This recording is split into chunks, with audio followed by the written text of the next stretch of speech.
ድንበር ጥሶ የገባው ጦር ጉዳይ ያነጋገረ ነው። የክልሉ መንግስት ባለስልጣኑን በጥይት መቱብን በማለት የሰጠው መግለጫም አነጋጋሪ ሆኗል። በዝርዝር መረጃችን ተሰሙታላችሁ። ለወታደራዊ አዛዦች ከባድ የተባለ መመሪያ ተሰጥቷል። በአማራ ክልል የሚደረገው ውጊያም ተባብሶ ቀጥሏል። በዝርዝር ያዝነው ሌላኛው አጀንዳ ነው። በአማራ ክልል በተለያዩ አካባቢዎች በአገዛዙ ጦርና በፋኖ ኃይሎች መካከል የሚደረገው ውጊያ በከተሞች ጭምር ተባብሶ ቀጥሏል። የአገዛዙ ጦር ሰሜን ምዕራብ እዝ አዛዥ ሌተናንት ጀነራል ብርሃኑ በቀለ በበኩላቸው የፋኖ ኃይሎችን የወነጀሉበትን መግለጫ ሰጥተዋል። ተሰሙታላችሁ። ሰላም ጤና ይስጥልን። በመላው ዓለም የምትገኙ ክቡራትና ክቡራን የኢትዮስ ሚዲያ ቤተሰቦች እንደምን ቆያችሁ? እነሆ ከተለያዩ ታማኝ መረጃ ምንጮች የደረሱንን አዳዲስ መረጃዎች ይዘን ቀርበናል። ለቻናላችን አዲስ ሆናችሁ ካላችሁ ሰብስክራይብ አድርጉ፣ ቪዲዮውንም ላይክ እና ሼር በማድረግ ጀምሩ። በቀጥታ ወደ መረጃዎቹ አለፍን። እስከ መጨረሻው ተከታተሉን። በአማራ ክልል በአገዛዙ ጦርና በፋኖ ኃይሎች መካከል የሚደረገው ውጊያ በከተሞች ጭምር ቀጥሏል። የአገዛዙ ጦር የሰሜን ምዕራብ እዝ አዛዥ የሆኑት ሌተናንት ጀነራል ብርሃኑ በቀለ ፋኖን የወነጀሉበትን መግለጫ ሰጥተዋል። በክልሉ በርካታ የጎጃም አካባቢዎች የፋኖ ኃይሎች ወደ ከተሞች ሰብረው በመግባት በከፈቷቸው ውጊያዎች በአገዛዙ ጦር ላይ ከፍተኛ ሰብአዊና ቁሳዊ ጉዳት ማድረሳቸውን የተሰማው የአገዛዙ ጦር በርካታ ኃይሉን በጥምር ጦርነት በመጠርነፍ ለአሰሳ በሚል ወደ ገጠራማ አካባቢዎች ለመንቀሳቀስ መሞከሩን ተከትሎ የፋኖ ኃይሎች በበኩላቸው ወደ ከተሞች በመግባት ውጊያ መክፈታቸው ነው የታወቀው። በዚህም በአዲስ ቅዳም፣ ሽንዲ፣ ሳንክራ፣ ደብረ ኤልያስ እና ሌሎች ከተሞች የፋኖ ኃይሎች ዘልቀው በመግባት ያገዛዙ ጦር ላይ ውጊያ መክፈታቸውን የመረጃው ምንጮች አረጋግጠዋል። በዛሬው ዕለትም በሽንዲ ወንበርማ ቀጠና እስከ አዊ ግምጃ ቤት ውጊያ ተቀስቅሶ የዋለ ሲሆን በዚህም የፋኖ ኃይሎች ወደ ከተሞቹ በመግባት ጥቃት መፈጸማቸውን ለማወቅ ተችሏል። ዛሬ በሽንዲ ወንበርማ ወረዳ በተደረገ ውጊያ የሚሊሻ ኃላፊውን ጨምሮ በርካታ ያገዛዙ ጦር አባላት መገደላቸውና በርካቶችም ቆስለው ግምጃ ቤትና ሽንዲ ሆስፒታል መግባታቸውን የቀጠናው የመረጃ ምንጮች ገልጸዋል። በትናንትናው ዕለት በተመሳሳይ በአዲስ ቅዳም፣ ደብረ ኤልያስ፣ አቸፈር፣ ሳንክራ ከተሞች የፋኖ ኃይሎች በከፈቱት ውጊያ በርካታ ያገዛዙ ወታደሮች መገደላቸውን የአማራ ፋኖ በጎጃም አስታውቋል።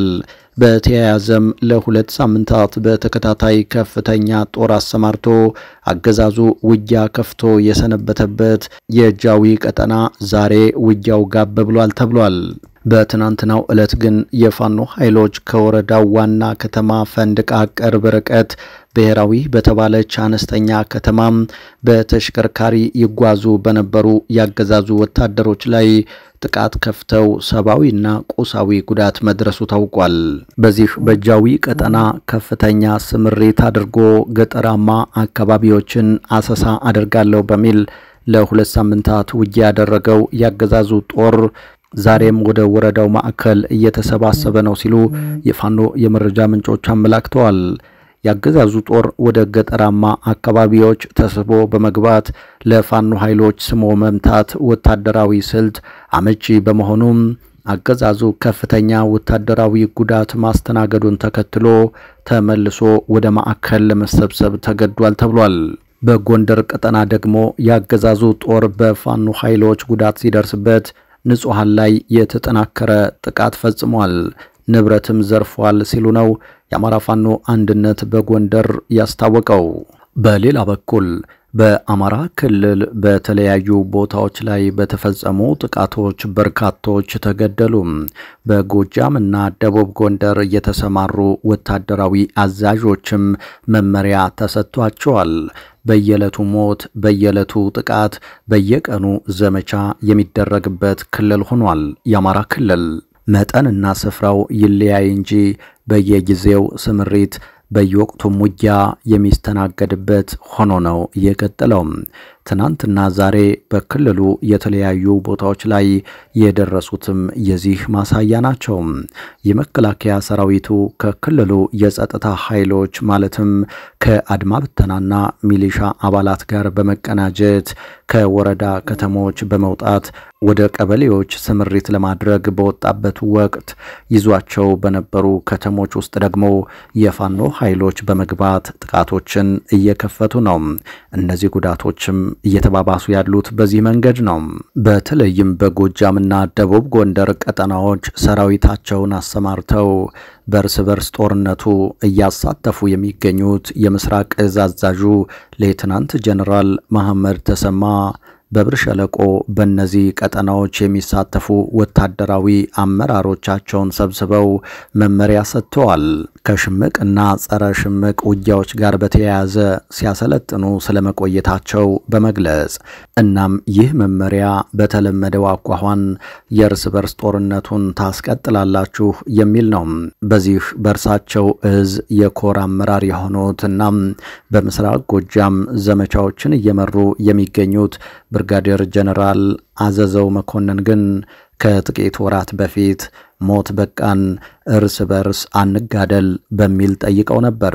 የብልጽግናው መንግስት ደግሞ እጅ ካልሰጡ ጦርነቱ ይቀጥላል የሚል ብቸኛ አማራጭ ይዟል።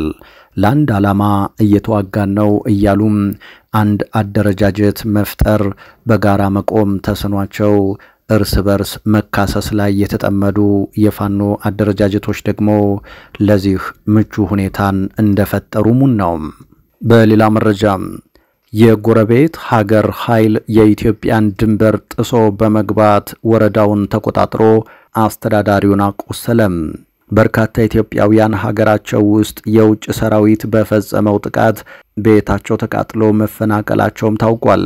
የክልሉ መንግስትም ባለስልጣኑን በጥይት መቱብን ሲል መግለጫ አውጥቷል። ከሁለት ዓመታት በፊት የብልጽግናው ፓርላማ የተወያየበትና ሪፖርተር ያወጣው ዘገባ የደቡብ ሱዳን ታጣቂዎች ወደ ኢትዮጵያ እስከ 200 ኪሎ ሜትር ዘልቀው በመግባት የአንድ ወረዳ ከተማ ስምን እስከ መቀየር ደርሰዋል። ያንደኛውን የኢትዮጵያ ብሔር ደግሞ አብዛኛውን ህዝብ ፈጅተው ወደ 50ና 60 ሰዎች ብቻ ናቸው የቀሩት የሚል ነበር ዘገባው። ብልጽግና በደቡብ ምዕራብ ኢትዮጵያ ክልል የመደባቸው ባለስልጣናትም ደቡብ ሱዳን የኢትዮጵያ ወርቅ ማውጫዎችን ተቆጣጥራለች፣ ግዛቱንም ጠቅልለው በተቋማት እየሰሩ ነው ይሉ ነበር። እንዲህ ያሉ ጥያቄዎች በጋምቤላም በደቡብ ኢትዮጵያ ክልሎች በኩልም በተደጋጋሚ ሲቀርቡ የቆዩ ናቸው። ኢትዮጵያውያን ባገዛዙ የዲፕሎማሲ ግሽፈት ሳቢያ በየሀገሩ እየደረሰባቸው ካለው መከራ ባሻገር በሀገራቸውም ግዛታቸውን ቆርሰው ለጎረቤት ሀገራት እየሰጡ ተፈናቃይ መሆናቸው ግን የብልጽግናው ዘመን ትሩፋት ሆኗል። ኤርትራም ሱዳንም ደቡብ ሱዳንም እንደ መጠናቸው የኢትዮጵያን ግዛት በኃይል ቆርሰው ኗሪ ገድለውና አፈናቅለው ወስደዋል። ጅቡቲና ኬንያ በቦረናና አፋር የድሮንና የአየር ጥቃቶችን እንዲፈጽሙ ተፈቅዶላቸው ያንኑ አድርገዋል። በሀገራቸው ሰራዊቱን የሰፈር ሚሊሻ አድርገው በየቀበሌው የሚያንከራትቱት የብልጽግናው ሹማምንት ግን ከጎረቤቶቻችን ጋር አንድም ጊዜ ተኩስ ተለዋውጠን አናውቅም ብለው ግዛት ማስረከብን በኩራት የሚያቀርቡት ጉዳይ ሆኗል። ብርሃኑ ጁላም ከዚህ በፊት ሲገልጹ እንደተሰማው እኛን የከበበን ሊከበን አቅሙም ያለው ጎረቤት የለም በማለት ተናግረው ነበር። በሌላ በኩል የኤርትራ ባለስልጣናት የአሰቡን ጉብኝት አስቀጥለዋል።